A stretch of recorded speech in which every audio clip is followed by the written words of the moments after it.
अस्सलामुअलैकुम। आज हम नकले हरारत का तजुर्बा अंजाम देंगे। इसके लिए हम राउंड बॉटल फ्लास्क लिए हैं और स्प्रिट लैम्प लिए हैं। हम पानी को गर्म कर देखेंगे। पोटाशियम परमानेंट पानी में डालेंगे।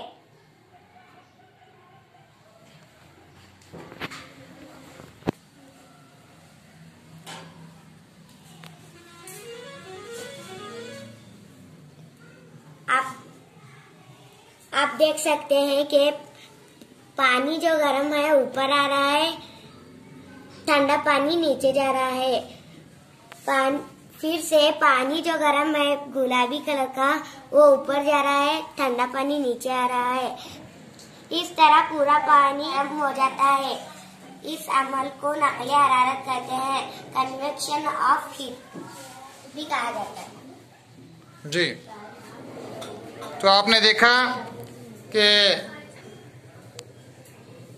गर्म पानी पिंक कलर का होके ऊपर की तरफ उठ रहा है, फिर किनारों का ठंडा पानी नीचे आ जाता है गर्म होने के लिए, फिर वो गर्म होकर ऊपर जाता है, फिर ठंडा पानी नीचे आता है। इस तरह पूरा पानी गर्म हो जाता है। अब देख सकते हैं कि पूरा पानी गुलाबी हो रहा है। किसकी वजह से?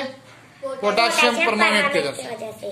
तो ये हमें गर्म पानी ऊपर उठता है, इसको साबित करने के लिए हमने पोटेशियम परमानेंट का इस्तेमाल किया है, ताकि कलर से पहचान सकते हैं कि ऊपर पानी जा रहा है। इस अमल को क्या कहते हैं? नकली हरारत, कन्वेक्शन ऑफ हीट। ओके।